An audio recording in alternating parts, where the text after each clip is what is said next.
What's good? What's good, people? This your boy Scott Lewis, apartment gamer, and more Brooklyn Nets Stoop Edition. What's good?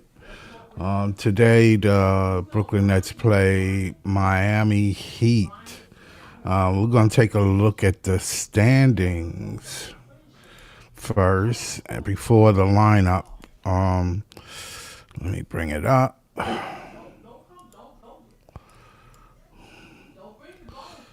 Bring the standings up. How's everybody doing? Back to basketball after I want to congratulate the Knicks for winning the cup, midseason cup.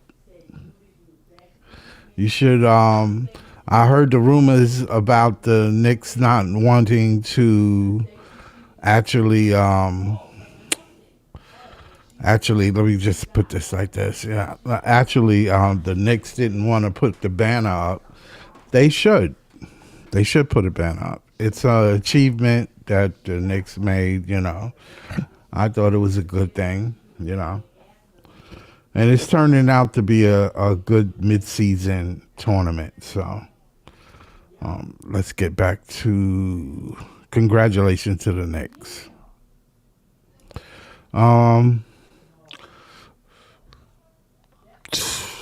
We're going to look at the Eastern Conference first. The Pistons are still in first. The Knicks is second. The Raptors in third at 16-11. The Celtics 15-11. Magic 15.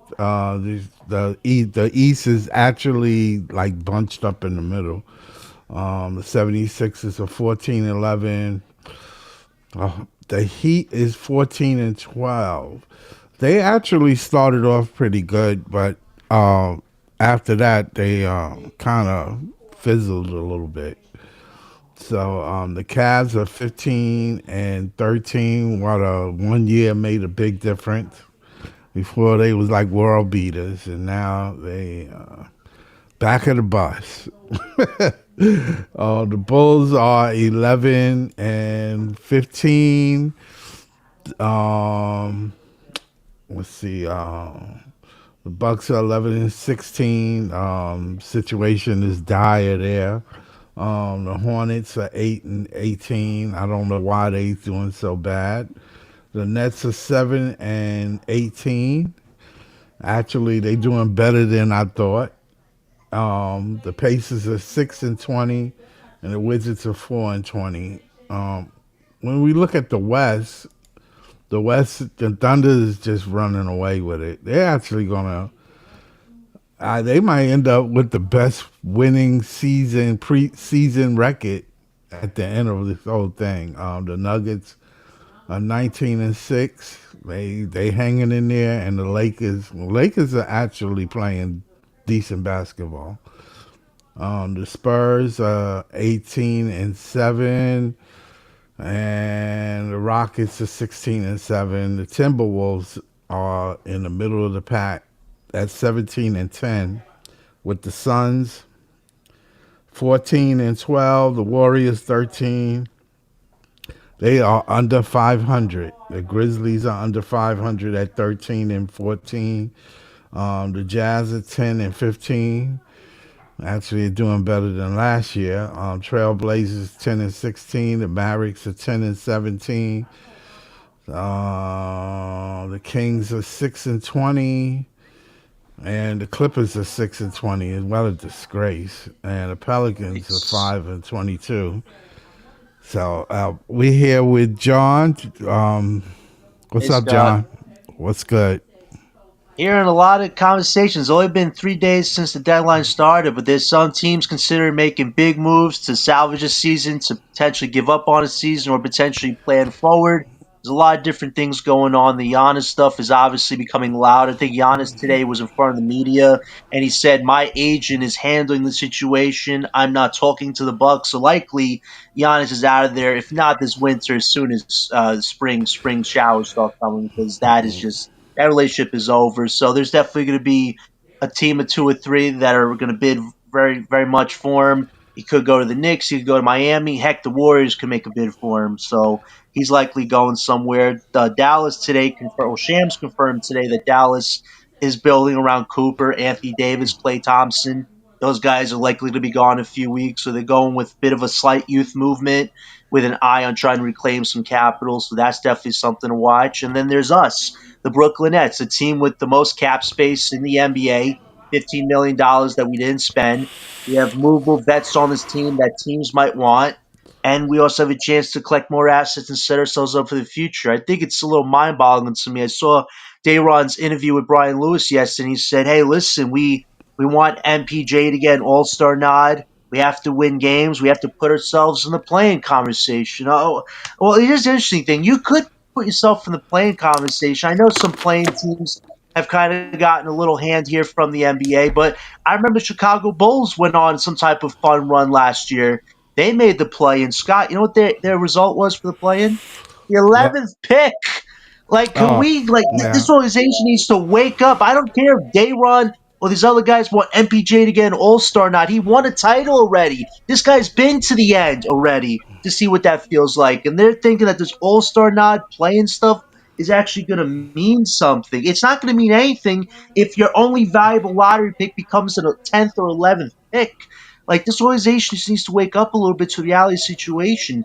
You look what happened this past week, Scott. Cooper Flag, he had a 42-point performance, which is a record, an NBA record for an NBA player at 18 years old before turning 19. I had conversations with people a year ago who said Cooper Flag, he's an Andre Kirilenko, he's a role player. It's going to take 4 years for him to develop offense. In less than a month, he set a record that no NBA player, Kareem, LeBron, Kobe, none of those guys at a young age set that record Right. that Cooper did. This is what I just keep saying to people. Missing out on top talent, Yeah. Yeah. it's going to have an effect on your future going forward. Yeah, yeah, I get it though. You only need one or two pieces. The thing about it is, you know, I don't think they should push to be a playing team, but if they're gonna rebuild this season with pieces, in the draft and use a piece or two from the draft, then they should just focus on that. I think a lot of things are just being said, like in the NBA, that goes around, and nobody really wants to show. Like a GM, don't really want to show its hand because you got 30 other teams that's pushing against you, and everybody is pulling for the same players. So I Yeah, get but it though. I it's get just it for the though. Nets. Like out of all of our picks we have, and it's great. We have I think 13 picks. If we trade a Clax or MPJ, you could have 15 picks.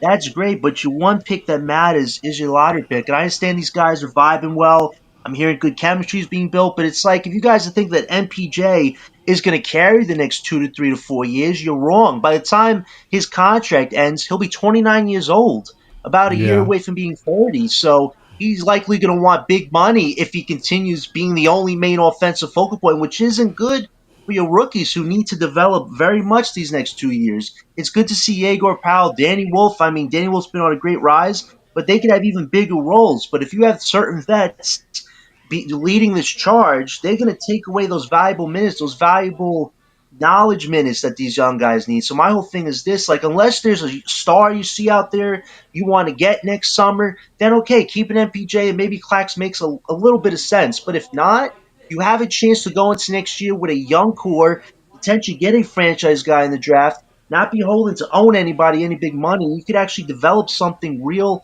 and sustainable. I just think this deadline is so important for the Nets because they have multiple ways to go about this. You can use your cap space to absorb a small or big contract to get capital, or you can move vets for capital. I mean, I think the Nets are in probably the best position this upcoming trade deadline because you can go a variety of directions. And I get people see MPJ as being the number one option right now. Right now, it's not going to be longevity though, and I think people I just don't don't see it. understand that. I don't see MPJ as a longevity thing. I mean, Good, you're smart. Other people yeah, are being a I little see him ruthless as an out there. asset, and he's a decent player.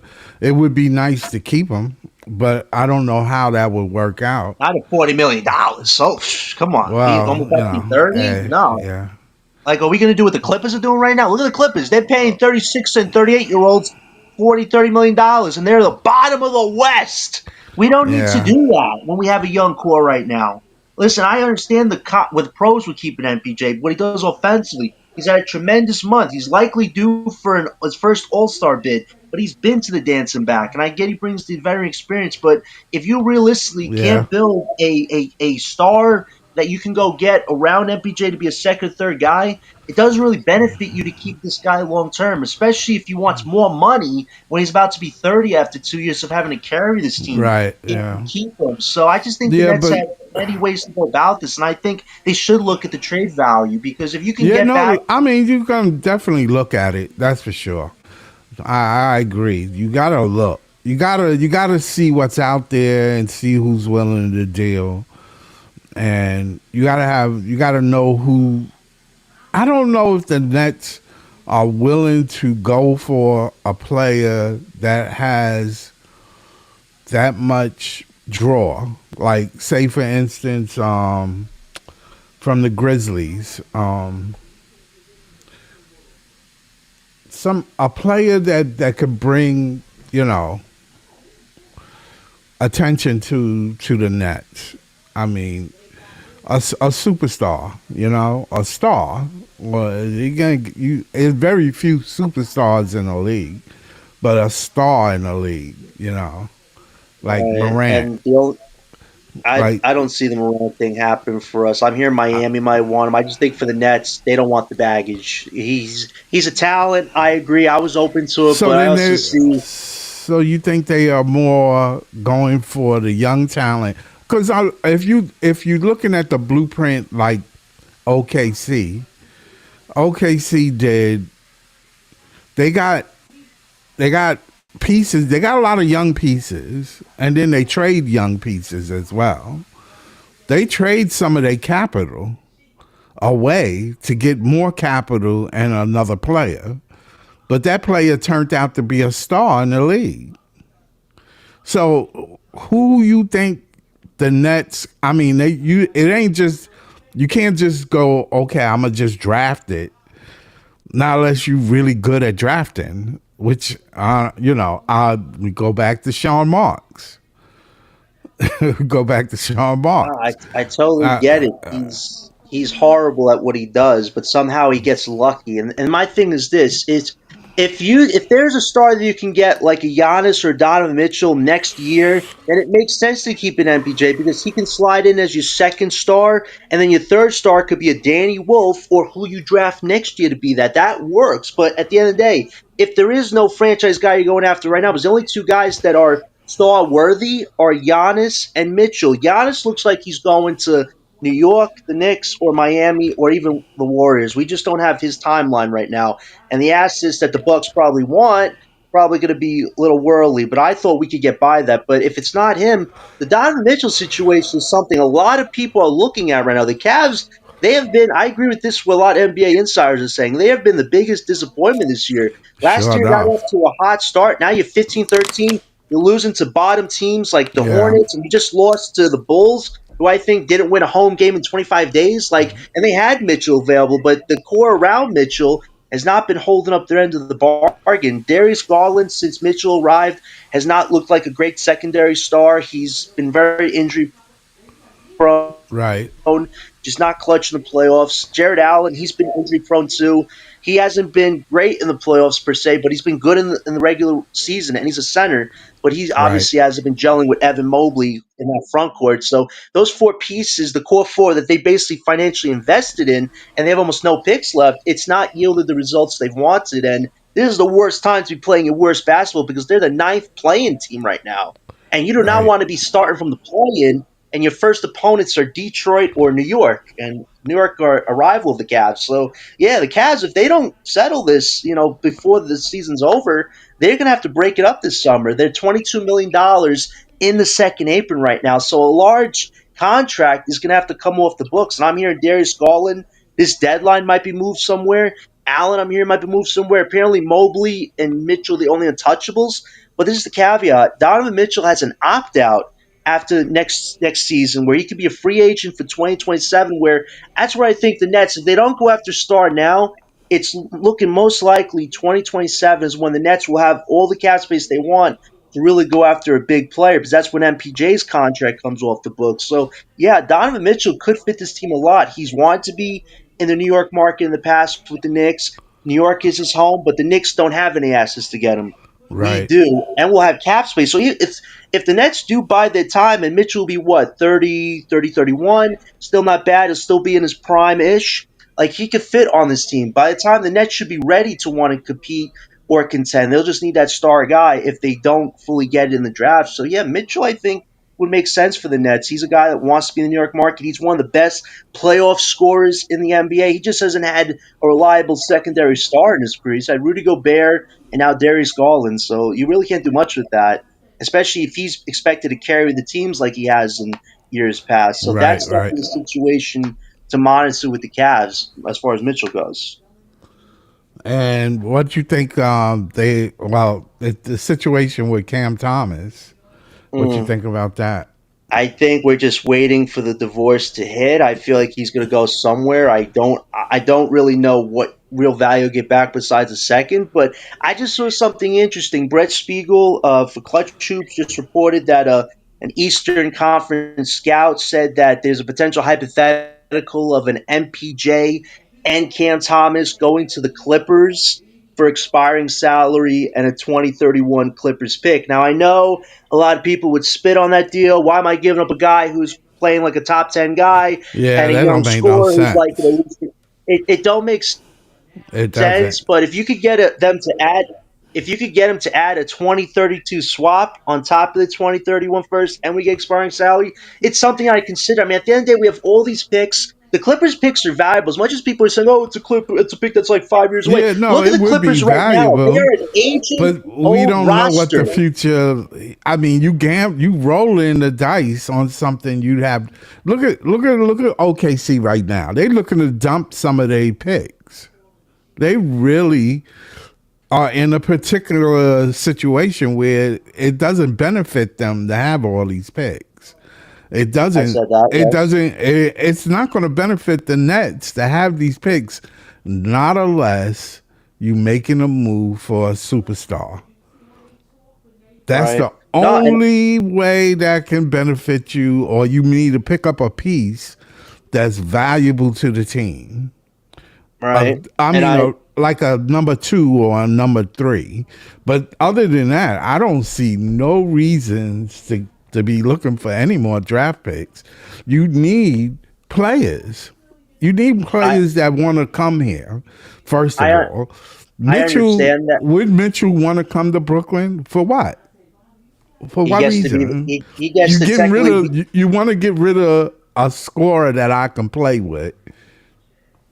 What are you doing? What At, are at, you the, doing? at the end of the day, it would be what, 2027. So that would be the third year for these rookies. That's kind of before they get their first real contracts. If they exceed expectations like they're doing right now, Donovan Mitchell is a primary star. He wants to be in a big market. He doesn't leave the West. He comes to the East. The Nets at that time are going to want to make a splash for somebody. That's They what want to Sean Marks and win. Joe They have do done. want to. They do want to win, though. They do want to Right. win. I mean, at some point when you get at that level, Giannis, Mitchell, those guys in the East, they want to win, man. They don't. I know it's not. It ain't just money. At this point, they've been getting paid. Right. And I agree that the Nets do need players, but right now, this season is not the time for that, because it's next season when you have to actually start constructing a roster. And for the Nets, if you could turn some of these vets into more expiring salary, you reset your cap space. Like, if you get rid of Claxton, you go from $40 million in cap space next summer to $60 million in cap space. And by that point, you see what the free agent market is. You see if you can actually get those winning vets that everybody keeps hassling me about that we need so badly. Well, that's when it would make sense because you'd have the cap space. You have a young core in place that's already building the confidence. You get that potential franchise guy in the draft or a core piece at the very worst, and then you roll from there. I just think for right now, the vets on this team, I don't see them all being here longevity wise as far as getting us to a second round, let's say. Maybe MPJ is a part of that, but every other vet on this team, I don't see him contributing to that whatsoever. Yeah, no, So no, no. I mean, I get what you're saying. I get what you're saying. You want to get rid of everything else except maybe another, superstar on the team. I get it, or a star on the team, somebody a number two or a number three. So MPJ would be a bad move if you're looking to get a star on the team, eh, and you don't want to get rid of all your capital or your rookies. Now, unless I mean, you did get 5 rookies, so it don't make sense to have 5 rookies on your team. you never should have drafted five guys, especially 3 point guards. You should have stopped after Yegor and Powell. Like you didn't need Nolan. And I get it. Nolan, I think, has a potential to be a good bench piece for us, but physicality wise, he's going to need to put a lot of work in these next 2 years to really develop a physical frame to So he's gonna match be his in the skill G set. League, basically. Unfortunately, that's what it's looking like because you just see the way that all these teams are getting bigger right now, and you can't put Nolan in a situation where he's just going to get decimated, and that's on the front office to figure out with how to get a program from rolling there. And then for Saraf, I think defensively he's gotten better, but still offensively, I don't see this guy really doing a whole lot as far as consistency goes. So those two guys right now, unless they really rise to as far as a winning team goes. I think Yegor, Drake, and Wolf, if three of those guys could be rotation guys, you could say you won a good amount of this draft because the goal was to find core guys to be part of your future long term. It seems Danny Wolf has already engrossed himself with the Brooklyn base. The kid's got moxie. He's got a skill set. He's a point center, something he never had. Drake Powell's a hustler on defense. He's an efficient scorer when he wants to be. Like he just gives you a lot of good things to look forward to. And then Yegor, he's a guy that wasn't looked at as being a lottery prospect. And given the pressure a lot of fans, the organizations put on him, I think he's done pretty good so far with handling him. Because every time he's put in a corner, he seems to bounce back with good performances. So if three of those guys can be rotation guys by the end of the season, there you go. That's a part of what this has to be towards winning again. So the Nets have stuff to work with. It's just the vet portion of this. I just see movable pieces on this team that benefit other teams that do need pieces right now. And that's where the Nets can come in and collect capital. Right. And then you have the extra cap space, which you should use to want to collect more assets because you didn't spend it Yeah. yet.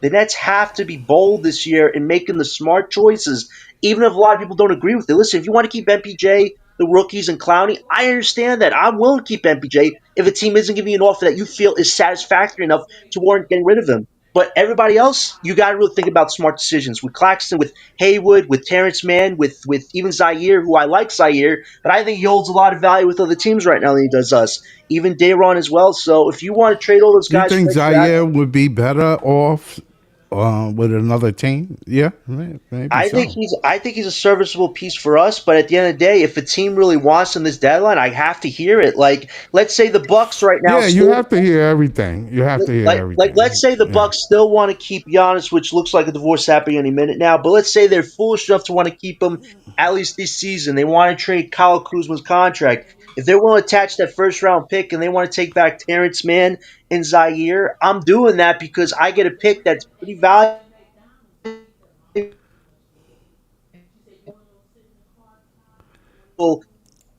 Zaire. I wouldn't just trade Zaire if you offer me like 2 second round picks, let's say. No, if I'm attaching Zaire to another piece that gets me a first round pick, that's when I'm considering moving Zaire. But I think Zaire is a good piece for us, but I also think he's a valuable piece for other people too. So yeah, I if you want to think keep MPJ, I think Clowney, and no, the no, no. rookies, I'm open to that. The first round picks are valuable And yes, I'm willing to move people for first round picks.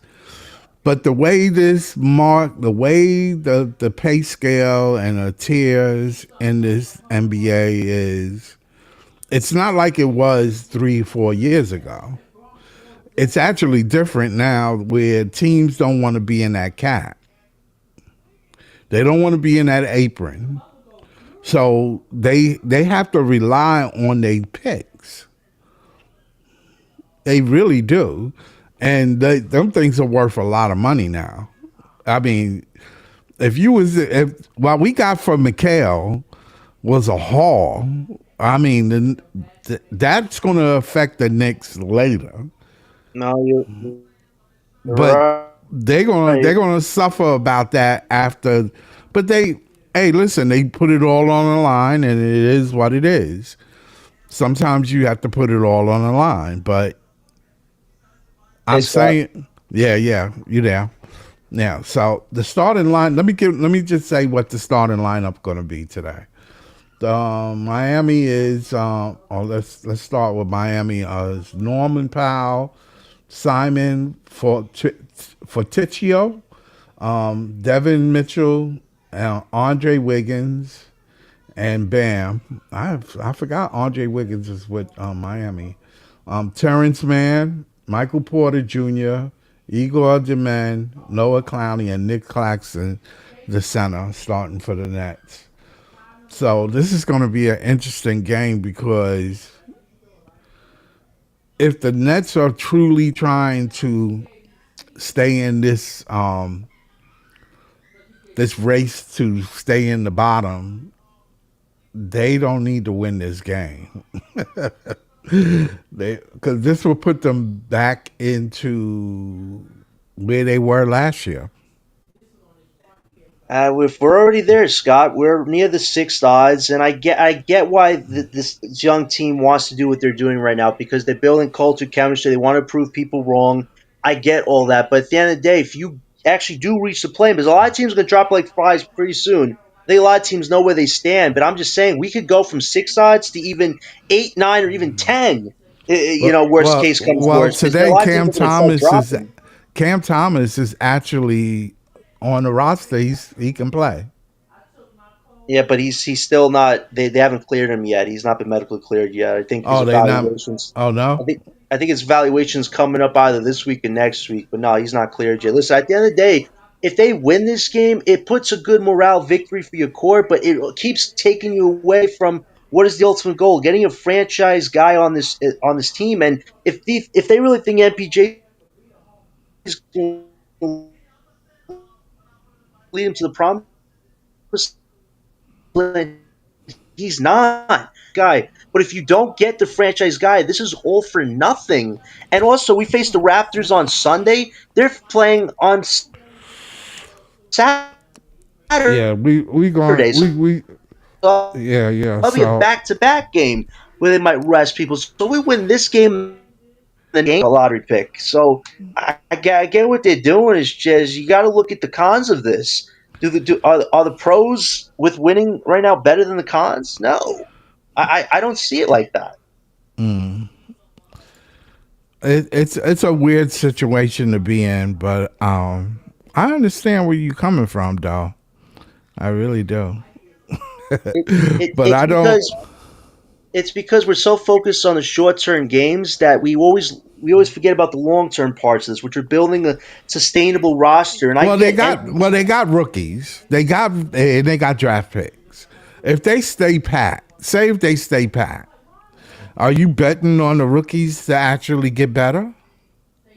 yeah, because they're part of the core. They who we gambled on with who we drafted. That you have So we to. got it. So we got it. We got it. No, because Danny Wolf. Listen, the Danny Wolf component is very interesting because I think he could be a starting point center for us. But if you keep Yeah. Claxton on this team, it takes that role away from Wolf, where he has to be a backup, and it's like he's more than a No, backup. He's I more mean than a four. you can sit, trade, trade whoever you need to trade and start them. Yeah, he should listen. Wolf, Yegor, and Powell. Realistically, Scott, they should all be starting right now. MPJ and Clowney should be the two that stay at their positions. That's what should be going on right now. But still, Drake Powell has to earn, more of Jordy's trust, even though he's done everything he's But asked of him. but the thing is, like, you can't really tell what the future gonna be for any player until they actually do it. I mean, you don't know. I didn't know I don't know a lot of things. Shit, we didn't know a lot of trades that happened that last year that just happened. It came out of nowhere, so we don't know what's going to happen. But we definitely need to keep the rookies playing, and it seemed like Jordy is playing them. So I mean, what can he do? He can't teach him not to win. No, listen, I get what Jordy's doing. I think he's built the philosophies that it takes to Right, win, right. but he's putting the Terrence Manns and Martins, play more minutes on rookies. Like, that's not conducive to good development long term. That means you're going to keep building walls on this. These young guys don't need any walls on this team. That's my whole thing about this deadline. Nobody outside of Clowney and the rookies. There should be walls right now in front of them. There are movable pieces on this team that benefit other teams than they do us right now. The best thing the Nets can do this deadline is come away with even more flexibility than they had, come away with a few more picks than they have, and maybe come away with some young project pieces. I've been talking with some people about this. Haywood Highsmith, he's on the trajectory to come back, I think, next month. We'll have about 4 weeks to get ready before the deadline. A team like the Magic could really use more front court depth, given the fact that Paolo and Franz have dealt with multiple injuries. Haywood would fit that team. Jett Howard, Juwan Howard's son, they didn't agree to an extension contract this past fall. Getting him on this team, a young, unproven prospect that wants to develop his game, and getting some second round picks for Haywood, that's a good deal for us. It's not always about the first round picks this deadline. It's if you get some young pieces and capital, that's definitely worth exploring. So if we come up with some young pieces like a Jett Howard, I'm open to it. The Pacers just announced, or some sources just said, that Benedict Mathurin is not in their long term plans. Barely don't want to give him a contract extension of any sorts. And they also need a center. So if the Pacers want to do a Claxton I'm game for that too, because I could get another young scorer in Mathurin who could replace Cam Thomas in many ways, because Mathurin is a bit more athletic than Cam, not as sound defensively like Cam, but offensively, kid's a bucket scorer, so we could actually replace Cam with Mathurin as far as being a six-man potential on this team. So there are some good things the Nets could accomplish this deadline. If you could come away with younger pieces in some trades, that benefits your future even more, because we're expanding past the young core we already have, which isn't a bad thing either, Scott. I just think the Nets have to really look at this deadline, not just go, well, you don't want a team full of young people. I mean, you're not going to win a title. Well, Mathurin is young, but he's also got experience. Mathurin did play in the the playoffs last year. You don't want the youngest team in the NBA and think you're going to win the title. The key is to try to win. No, I get. I mean, I understand it's exciting, but I do want to win. Yeah, but are we going to beat OKC anytime soon, Scott? We also remember this too. I'm not going all for it unless I know I can beat OKC. Unless I know I can beat Detroit. Detroit right now is our main competition in the East right now. They've done this process, Scott. They had the young pieces, went through 2 really bad years. Then they got the vets when they got new management. And now look at them. They're full steam engine. The Nets kind of have to really go through a little bit of the bad to get to the great here. Think about it. Not like these teams are going to stay the same 2 years from now. None of these teams are going to be the same in 2 years. That I can promise you. But they have the stars.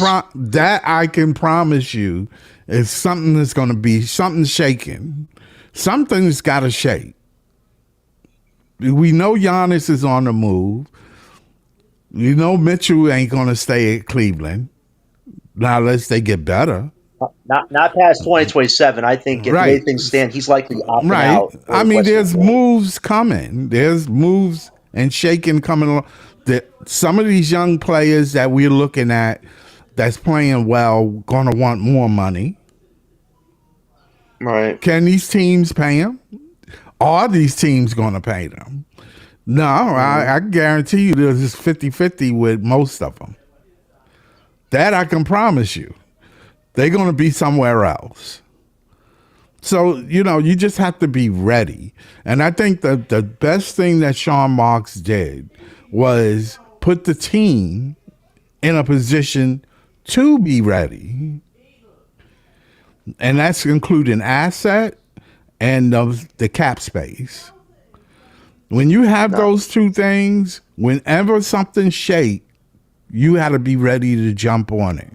Now, I don't know what Sean sees as far as opportunity, but you just got to know that you got to stay flexible for that opportunity. That's all. No, I agree with you, and I give it up. And he's doing that, and he's doing it. He's doing it. Now, I'll give it to organizations. What they lack in long-term structure, they slightly make up for in recycling, readjusting. But even readjustment and recycling doesn't really get you to where you want to go. But I'll acknowledge that's how it is. But that's how it is. I know, but Scott, I'll acknowledge the Kevin Durant tree line. We've all seen the charts on Twitter. It's impressive that you could.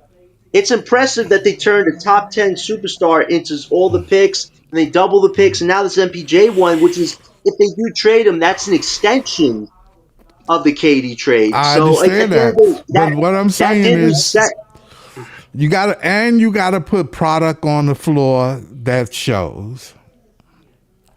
And you gotta put product out there. You can't just put you can't survive in New York City with a team that's just terrible.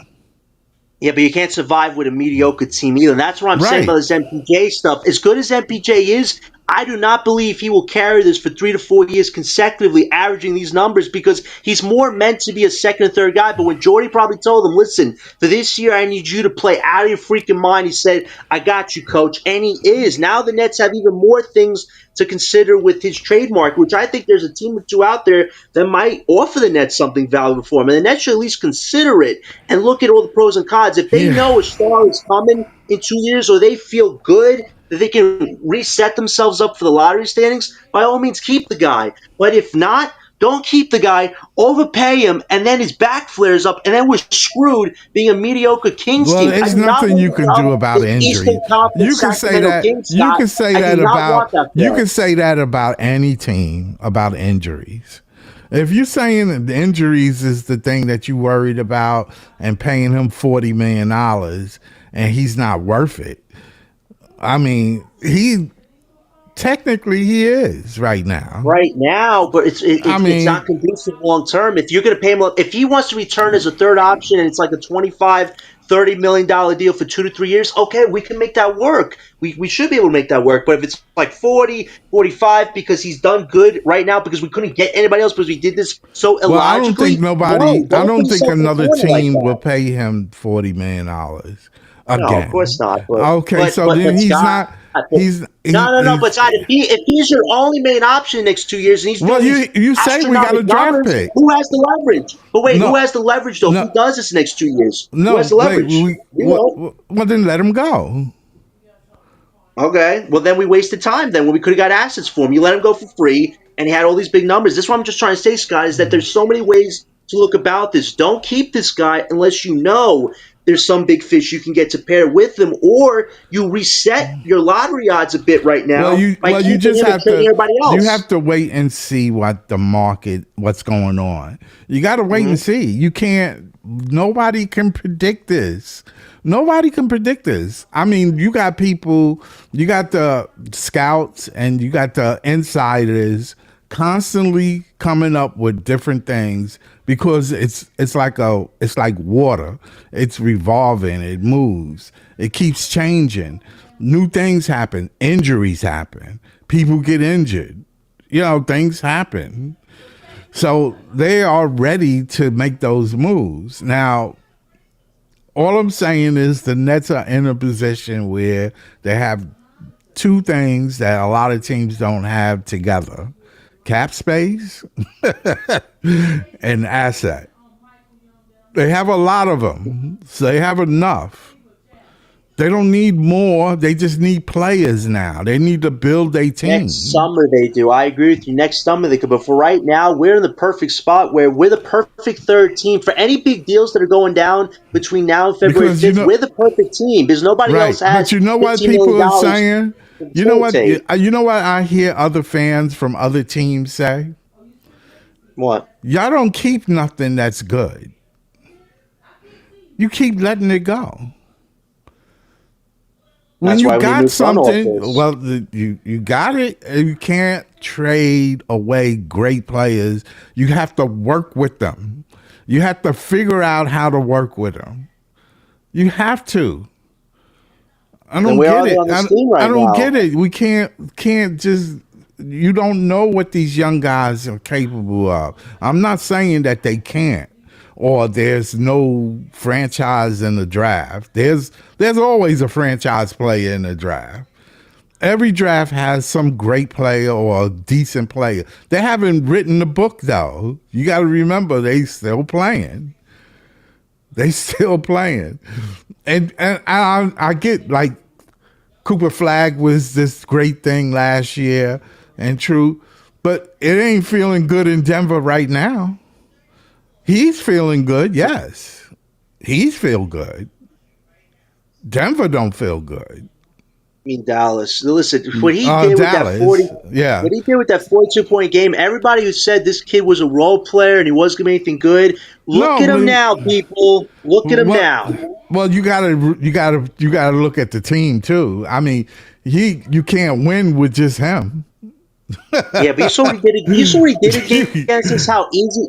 I know. I You saw what he think, did against this guy. He wasn't playing his best game against us, and he went to the layup line like what 10, 12 times against us. That's what top talent is at a young age, and we botched it last year. Hell, Ace. Look at Dylan Harper with the game against the Knicks. This kid was playing in the NBA Cup Finals in yeah, main minutes. Like this is what happens when you try to like put band-aids on holes in ships, Scott, to keep them afloat. That's what we've done the last 10 years. But you can't keep doing that because you let talent pass by. Scott, you talk about us letting talent go. We put ourselves out of the running for multiple talent, multiple years. Like but none it's a of two-way road, and we haven't gone down the right road. That's for yeah, but sure. but I would rather be the Knicks than to be any of those teams right now. Be I would. honest with you, because you know why? The Knicks are making a run for the title. I'd They rather are be Detroit definitely right now. they no, that be honest. Yes. They are making a No, run for the be honest. They are no, I'll making be a run. I'm being Be full on honest honest. right. No, I'm being honest Honestly right. You know right why? now, Who's a better player? honestly Wait, right who's a now, better the player? Wait, Scott. Spurs are not better than Scott, the who's a Knicks better right player? now. Wait, who's a better player? Kate Cunningham or Jalen Brunson? Who's a better It's player? it's not an individual thing. No, It's no, no, no. But always a team thing. When it no, but comes to winning, it really is a team thing. It really Scott. is. The Knicks took on a young Spurs team. They didn't take on OKC in the Cup. They took on Right. OKC They in the too Cup. Result young. would They have been too much young. different, And especially when change Towns they went out with and injury. in order for them to move forward, they're gonna have to make some moves. So they're gonna break that nucleus up a little bit. They're gonna have to or they stay pat and gel, and eventually they get their opportunity. You know what's so If interesting? they don't do it in 5 or 6 years, it's done. That You, team will be done. you know what's so interesting? Everybody's saying that the Knicks are going to win the East, but everybody's counting out You Detroit. You know, know what's crazy? Last year wasn't it last year that Detroit in their first ever playoff run in what 4 to 5 or 6 years, and they were yeah, lacking experience against the Knicks in the first round. They took them to 6 games without the playoff experience. They took a team that was supposed to win the East last year to 6 games, and look at them right now, off to the start they are with better pieces, with a more experienced Kate Cunningham and Jalen Duran, who's looking like a Shaq in his own right. They have a young duo right there, and they have all the assets in the world to make moves eventually to yeah. make Detroit appearances. is I making a give them move, a but they're shot right not. now against the Knicks team right now because what they Detroit is lack. making a move. Detroit got good coaching right now. They got a good nucleus. They play together well. They drafted well of the last couple of years. They kind of drafted well. They missed a couple, but that's okay. They made the right moves. They missed out But on Killian Hayes. We all do right, miss out on somebody, but they made up for it with Cade right. Cunningham, who's a franchise superstar in his own right. And then Duran, I think that was something they didn't foresee happening. But Duran, what the jump he's made in a contract year is insane. I've seen this guy just go up against Claxton, push his ass on the floor. Like literally, I've seen this guy do it against other people too. Like that duo right there is special. They should do everything in their power to keep Duran and Cade together because that's like a Kobe Shaq thing they got going on in Detroit right now. And if you have good depth around that, that could be special in a few years. I think right now they have Well, a it's shot. special right now. It's special right now. Yeah, but that's why like why can't we do what Detroit's doing right now? Get the Well, right young pieces, go through a little because adversity, and then you're a top contender once you make the right vet moves. because they kept moving coaches, they kept moving this and that, they kept That's changing what we've things. done. That's That's what what, we've done. yeah, and they did the same thing. Detroit Yeah, did but the they same got it right. thing. But they got it right. Yeah, well, they lucked up. Nah, they got the right guy in charge. Who's the guy Yeah. that took Oh yeah. over? That Who's was on our bench. He was on our bench. the guy that's in charge of them used to be for us? No, Yeah. who's the wow? That's crazy. There you Yeah. go. See, even the best front office people on our team have gone elsewhere and have done some pretty good things. Like this is just the problem with Sean and Joe. Like it's these short term fixes. What MPJ is right now, if he is going to be your number one option go forward, it's a short term fix. And if you miss out on a historic lottery, which I'll be honest with you, Scott, if we somehow screw up next year's draft, it is going to haunt us for a long time because you cannot justify to me, oh, we still got MPJ. Oh, No, no, no, no, Bickerstaff no, no, is no, the head no. coach. That would be a doomsday scenario for the Nets. Yeah, If that, you Bickerstaff keep is the. MPJ and you get what a 8 through 9 pick, that's a horrible scenario for the Nets' future because they're gonna say, "Oh, we still got MPJ, we still got Claxton, we got a young Corbin Bill." It's like, no, you missed your chance not once with Cooper, Ace, and Harper. You missed it twice. You essentially gave away valuable picks for your own picks, and you basically took what you can get because we didn't want to do things the right way. We thought we could outsmart the system in our own unique way, led by Sean Marks. No, what you get is middle tier participation. That's Right, not going to get right. you far either. Well, yeah, Like the Bickerstaff is Nets the have to right the coach. ship by February 5th. Yeah.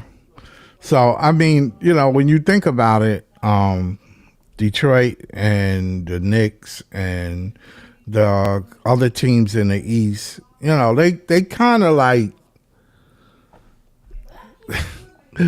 they all play the same type of basketball, and it's a very physical game. So, you know, Right, it and is I what and it I is. also I wouldn't count out Philly either against the Knicks in a roundup. I get they have health issues, but if Embiid is playing limited games and they're getting to the playoffs and he's ready for the playoffs, and Embiid, Maxey, George, and then you have VJ Edgecombe and McCain in the background, like that's something that could give the Knicks some headaches because the Philly is a definitely an offensive team when they want to be, and if they have everybody healthy, they're a team I think not a lot of teams want to take on in a first round. So they're a team that a lot of people are not looking at. I didn't think they were going to do well this year, but right now, Maxi's been playing like the superstar of the future, and I think he is. I think they clarified as much in media calling. So if they're going to break it up, this is their last chance to try to not. Yeah, yeah, that's fair. Well, the game's getting ready to start, and we're getting ready to. You got any last words about the the deadline for the trade deadline? What the Nets should do?